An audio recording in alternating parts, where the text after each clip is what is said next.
Welcome speech के लिए मैं बुला रहा हूं गुडवेल के प्रेसिडेंट शाहरुख सलीम सैयद कि वो यहां पर आए और वेलकम स्पीच दे। सैयद शाहरुख सलीम।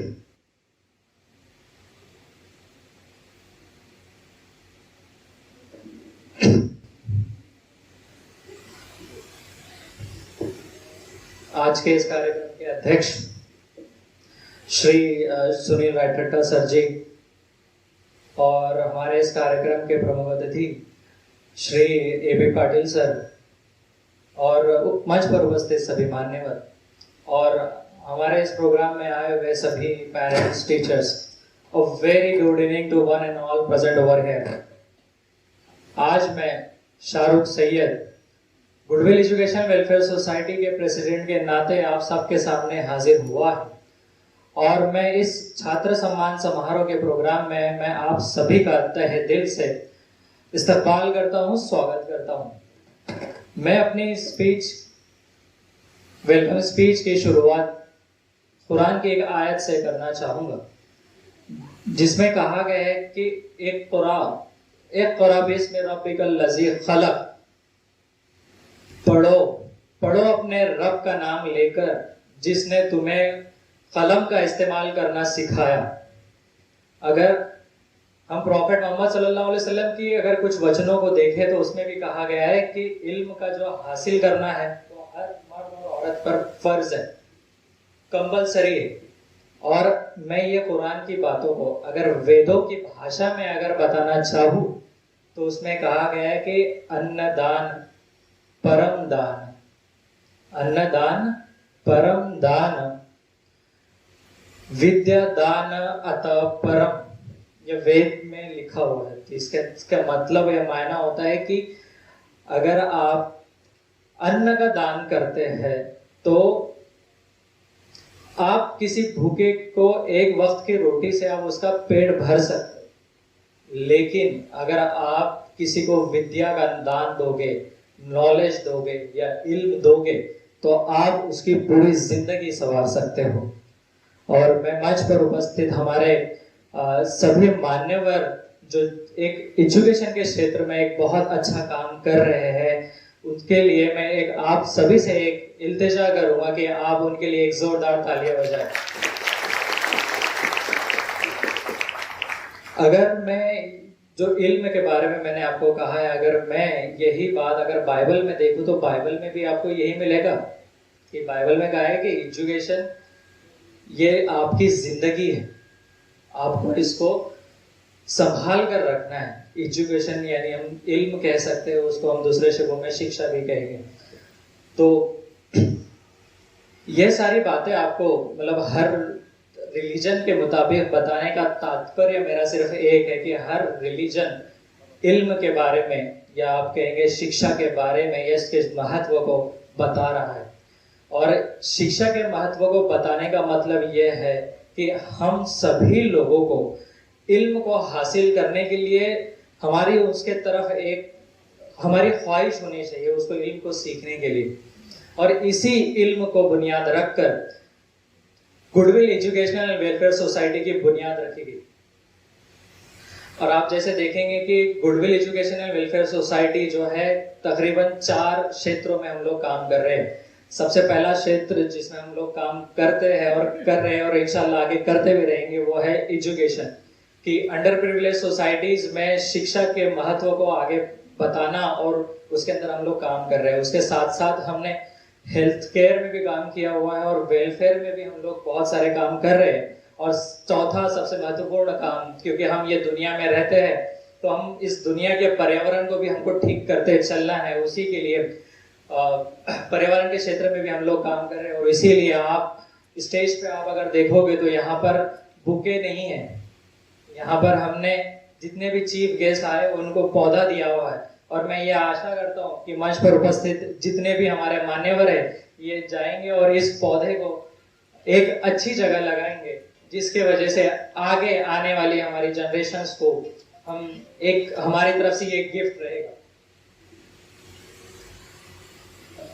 तो चलिए फिर मैं आपको मुख्तसर से अंदाज में गुडविल एजुकेशन वेलफेयर सोसाइटी की एक जर्नी बताता हूँ कि गुडविल एजुकेशन वेलफेयर सोसाइटी को हमने की बुनियाद क्यों रखी। तो सन 13-14 के अंदर जब हम सभी लोग, जैसे कि हमारे सैयद वसीम साहब, हमारे दूसरे मेंबर सैयद अली साहब और हमारे सेक्रेटरी साहब सैयद अब्दुल रज़ाक साहब और हम लोग जब हमारी पढ़ाई पूरी कर रहे थे, तो हमने सोचा कि हमारी पढ़ाई के साथ साथ हम लोगों को हमारे आसपास के जो क्षेत्र है, हमारी जो कम्युनिटीज है, तो इनके लिए भी हमको शिक्षा के अंदर हम लोगों ने भी काम करना चाहिए। तो उस मकसद से हमने एक अरबिक स्कूल को अडॉप्ट किया, और इस अरबिक स्कूल को अडॉप्ट करने के बाद हमने उसके पूरे करिकुलम को डिज़ाइन किया, हमने उसके पूरे स्ट्रक्चर को डिज़ाइन किया, और उसके हिसाब से वो निज़ाम हमने बनाया, और एक एनजीओ के साथ मिलकर हमने ये प्रोग्राम को चालू किया, जहाँ पे कम से कम 150 से 200 एक प्री प्राइमरी स्कूल के स्टूडेंट्स वहाँ पे तालीम हासिल कर रहे थे। तो वहाँ पे ऐसा होता था कि हम लोग पढ़ाई कर रहे थे, हम लोग तो किसी जॉब पे नहीं थे, तो हम लोग क्या करते थे, हमारी जो पॉकेट मनी होती थी, पॉकेट मनी से हम थोड़ी थोड़ी चीज़ें बचाते थे, और हम लोग ये वेलफेयर फंड बोल के हमने एक ऐसा शुरू किया था, और हम उसमें जमा करते थे। और वहाँ पे जो स्कूल की किताबें, जो स्टूडेंट्स के लिए जो लगने वाली किताबें होती थी, या बुक्स होते थे, या टेबल्स होते थे, तो ये जमा करते थे। तो कभी कभी ऐसा होता था कि हमारे पास फंड की कमी पड़ जाती, तो उस फंड की कमी के लिए हमने एक तरीका अपनाया कि हमारे आसपास के जितने भी हमारे दोस्त लोग थे, तो उनसे हम लोग पर मंथ 50 रुपीज़ का कलेक्शन करते थे, और इस तरह से जो कम्युनिटी से ही जो पैसे जमा होते थे, उसी का यूज करके हम लोग वो एजुकेशन में वो हमने काम करना शुरू किया। और अल्हम्दुलिल्लाह से मैं ये आप सबको बताना चाहूँगा कि वो आज जो स्कूल है वो अल्हम्दुलिल्लाह से आज भी चल रहा है, और उसी फंड से चल रहा है। उसके बाद गुडविल एजुकेशन वेलफेयर सोसाइटी ने एजुकेशन में तो काम किया, उसके साथ साथ हम लोगों ने वेलफेयर के अंदर भी बहुत सारे काम किए। अगर खास करके मैं कोविड की बात करूँ, कोविड पीरियड हम सब लोगों ने देखा हुआ है। अगर इसकी मैं बात करूँ तो कोविड पीरियड के अंदर लोगों तक, अंडर प्रिविलेज सोसाइटीज तक राशन किट डिस्ट्रीब्यूट करना हो, या फिर हम लोग कहेंगे कि एनर्जी बूस्टर्स लोगों तक पहुंचाना हो, या फिर मेडिकल इमरजेंसी में लोगों की हेल्प करना हो, तो ये सारी चीजें गुडविल एजुकेशन वेलफेयर सोसाइटी के सारे मेंबर्स ने एक नेक नियत के साथ की है। और जैसा कि आप जानते हैं कि गुडविल का मायना ही होता है कि नेक नियति के साथ काम करना। तो इस प्लेटफॉर्म से गुडविल एजुकेशन वेलफेयर सोसाइटी ने एजुकेशन, जैसे मैंने आपको बताया कि एजुकेशन में भी हमने काम किया है, वेलफेयर में भी काम किया है, और अब हम लोग एक बड़े पैमाने पर एजुकेशन के क्षेत्र में काम करना चाह रहे हैं। और मैं मंच पर उपस्थित हमारे सभी मान्यवरों से रिक्वेस्ट करूंगा, ये विनती करूंगा कि आप हमारी हर तरीके से हमारी आप मदद कीजिए। और इसके साथ साथ मैं आपको एक अनाउंसमेंट भी हम लोग यहाँ करने जा रहे हैं कि गुडविल एजुकेशन वेलफेयर सोसाइटी, जैसा कि आप सभी जानते हैं कि हमारे ज़्यादातर मेंबर्स इंजीनियर्स हैं, डॉक्टर्स हैं, या कॉमर्स या बिजनेस से ताल्लुक़ रखने वाले लोग हैं। तो गुडविल एजुकेशन वेलफेयर सोसाइटी की जो टेक्निकल टीम है, एक एआई बेस्ड हम एप्लीकेशन बनाने जा रहे हैं। हमारी टेक्निकल टीम ने एक एआई बेस्ड एप्लीकेशन बनाने का इरादा किया है, जहां पर स्टूडेंट्स को हर तरह की जो स्कॉलरशिप होती है, चाहे वो गवर्नमेंट की स्कॉलरशिप हो या नॉन गवर्नमेंट की स्कॉलरशिप हो या किसी भी तरह की प्राइवेट स्कॉलरशिप्स हो, वो स्कॉलरशिप्स की जानकारी स्टूडेंट्स को कुछ ही क्लिक्स में मिल पाएंगी। और इसके साथ साथ अगर कोई अंडर प्रिविलेज सोसाइटी से कोई स्टूडेंट्स आते हैं और वो अगर कोई स्कॉलरशिप्स या फंड्स अगर रेज करना चाहते हैं, तो वो हमारे प्लेटफॉर्म से डायरेक्टली रेज कर पाएंगे।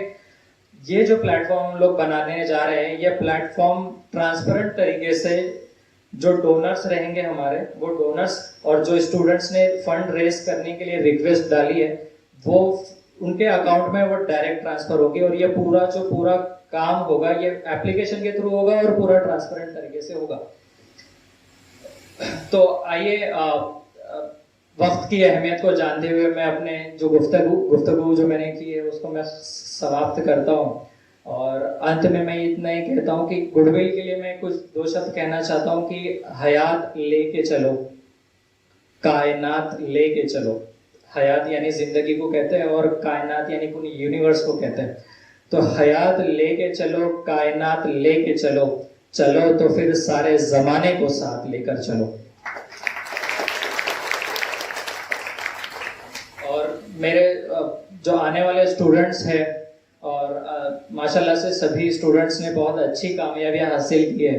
जितना भी हमारे पास स्कूल से रिकॉर्ड्स आए हैं उसके तहत अगर देखा जाए तो कोई 95 पर है, कोई 94 पर है। कुछ स्टूडेंट्स ऐसे हैं कि परिस्थिति उनकी इतनी अच्छी नहीं होने के बावजूद भी उन्होंने स्कोर किया है। तो मैं उनके लिए 2 लाइन कहना चाहूँगा कि तू शाही है, परवाज है काम तेरा। शाही कहते हैं ईगल को, आपने ईगल के बारे में सुना होगा कि वो सबसे ऊपर और ऊंचा उड़ता है। तो तू शाही है, परवाज है काम तेरा, तेरे सामने आसमां और भी है। और इतना कहकर मैं अपने 2 शब्द को यहीं समाप्त करूंगा। और मंच पर उपस्थित जितने भी हमारे पास मेहमान खुसूसी आए हुए हैं और जितने भी पेरेंट्स और टीचर्स आए हुए हैं, फिर से मैं उनका तहे दिल से शुक्रिया अदा करता हूँ कि उन्होंने इस प्रोग्राम को कामयाब बनाने के लिए अपना कीमती वक्त दिया। और पल्स इंस्टीट्यूट से हमारे स्पॉन्सर्स भी यहाँ पे आए हुए, मैं उनसे रिक्वेस्ट करता हूँ कि वो स्टेज पे आ जाए। तो इतना कहकर मैं अपने 2 शब्द को यही समाप्त करता हूँ। जय हिंद, जय महाराष्ट्र। Thank you. तू शाही है बसेरा कर पहाड़ों की चट्टानों पर, तू शाही है बसेरा कर पहाड़ों की चट्टानों पर, नहीं तेरा नशे मनकस है सुल्तानी की गुंबद पर। अभी आपने goodwill welfare educational welfare society के ताल्लुक से बात सुनी है। इनके जो है फ्यूचर की प्लानिंग बड़े अच्छे हैं। उसको मैं 2 मिसरों में कह सकता हूं कि एक शजर ऐसा मोहब्बत का लगाया जाए, शजर यानी पौधा, एक शजर ऐसा मोहब्बत का लगाया जाए जिसका हम साए के आंगन में भी साया जाए। हमें ऐसा ही काम करना चाहिए कि हमारी जात से हमारे पड़ोसी का भी